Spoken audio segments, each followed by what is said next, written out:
In recent decades, commercial fishers have been known to indiscriminately cast their nets in oceans of fewer fish. A marine conservation study reports that it is the legacy of overfishing, the collapse of coral life, and the slow death of estuary habitats.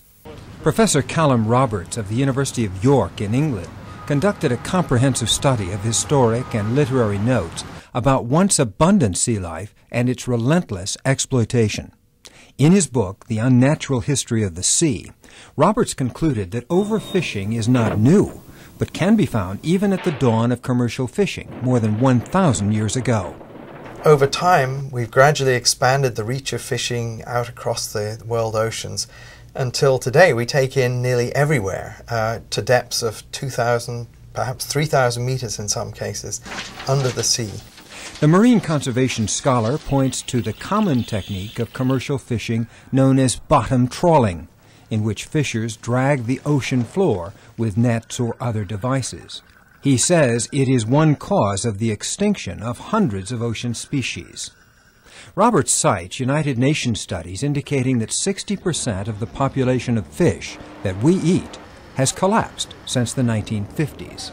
60% of those fish species have collapsed since the 1950s. Now, some of them are in recovery, but most of them are not. And if you look at the cumulative number of fish stocks that have collapsed and you project that into the future, it suggests that all of the fish stocks that we exploit today will have collapsed by 2050.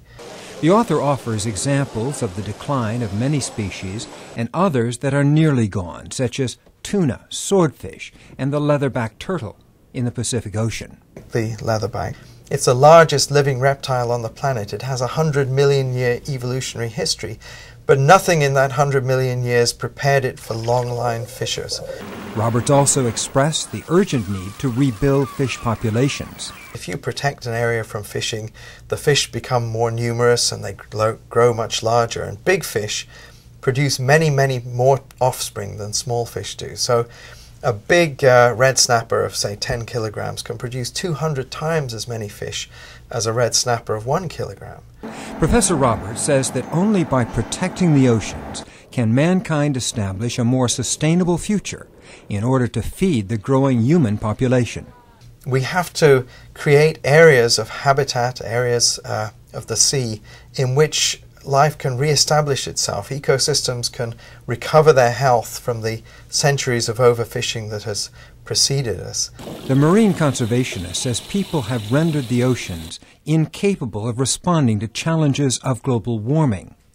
But he sees encouraging signs of a growing commitment to protect crucial ocean habitats.